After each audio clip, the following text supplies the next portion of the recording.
হজরত সলমান ফার্সি রাদিয়াল্লাহু আনহুর ঘটনা। হজরত সলমান ফার্সি রাদিয়াল্লাহু আনহু পারস্য দেশে জন্মগ্রহণ করেন। তার বয়স ছিল ২৫০ বছর, আর কোনো কোনো বর্ণনায় ৩৫০ বছর বলা হয়েছে। তিনি ছিলেন তার মা বাবার একমাত্র সন্তান, তাই তারা তাকে খুব ভালোবাসতেন এবং সবসময় চোখের সামনে রাখতেন, ঘর থেকে বের হতে দিতেন না। তার পিতা ছিলেন অগ্নিপূজক এবং একজন জমিদার। একদিন কোনো প্রয়োজনের কারণে তার পিতা নিজে জমি দেখতে যেতে পারলেন না, তাই সলমান ফার্সি রাদিয়াল্লাহু আনহুকে পাঠালেন। তিনি যখন রওনা হলেন, পথে একটি গির্জা দেখতে পেলেন। সেখানে কিছু লোক জড়ো হয়েছিল এবং এক রাহিব খ্রিস্টান সাধু তাদের কিছু পাঠ করে শোনাচ্ছিল। সলমান ফার্সি রাদিয়াল্লাহু সেখানেই বসে পড়লেন এবং তার কথা এমন মনোযোগ দিয়ে শুনতে লাগলেন যে ক্ষেত দেখতে যাওয়ার কথা ভুলেই গেলেন। অনেক দেরিতে বাড়ি ফিরলে তার মা বাবা খুব চিন্তিত হয়ে পড়েন। দেরির কারণ জানতে চাইলে তিনি রাহিবের সাথে সাক্ষাতের কথা বললেন। এতে তার পিতা খুব রাগান্বিত হলেন এবং ভবিষ্যতে তাকে ঘর থেকে বের হওয়া নিষেধ করে দিলেন। কিন্তু রাহিবের কথাগুলো তার মনে এত গভীর প্রভাব ফেলেছিল যে সুযোগ পেয়ে তিনি গোপনে আবার রাহিবের কাছে চলে গেলেন। তিনি তার সাথে সত্য ধর্ম নিয়ে আলোচনা করলেন এবং এমন কোনো রাহিবের খোঁজ জানতে চাইলেন যার কাছে থেকে তিনি শান্তিতে সত্য ধর্ম শিখতে পারবেন। রাহিব তাকে এমন এক সাধুর ঠিকানা দিলেন যিনি অনেক দূরে থাকতেন। সলমান ফার্সি রাদিয়াল্লাহু সেখানে পৌঁছে তার কাছে শিক্ষা নিতে লাগলেন। কিছুদিন পর যখন সেই রাহিবের মৃত্যুর সময় আসলো, তখন সলমান ফার্সি রাদিয়াল্লাহু জিজ্ঞেস করলেন, এখন সত্য ধর্মের আলেম কোথায় পাবেন যার কাছে গিয়ে শিক্ষা নেওয়া যাবে? তিনি আরেকজন আলেমের ঠিকানা দিলেন যিনি আরও দূরে থাকতেন। যখন সেই রাহিবের দাফনের জন্য লোক জড়ো হলো, তখন তার সম্পদ দেখে সবাই অবাক হয়ে গেল। মাটির হাড়িতে ভর্তি ছিল সোনা। লোকেরা খুব রাগান্বিত হলো এবং বলল যে নিজেকে দুনিয়া বিমুখ বলে পরিচয় দিত সে আসলে বড় দুনিয়াদার ছিল। তাই তারা তার লাশ দাফন না করে শুলে ঝুলিয়ে দিল, যেন সবাই দেখে শিক্ষা নেয়।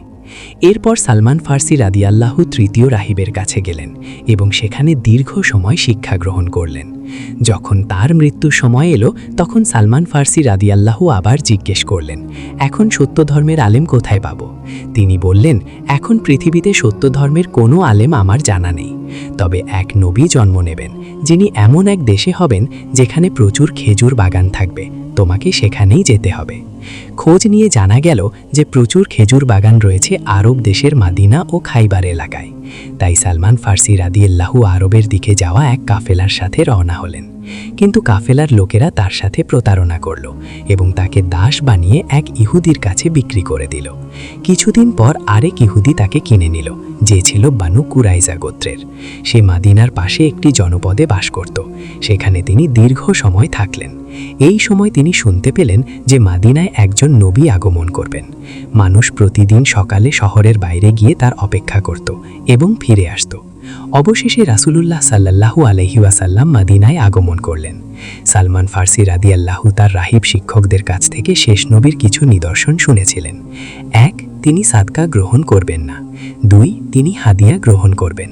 ৩. তার কাঁধের নিচে নবুয়াতের মোহর থাকবে।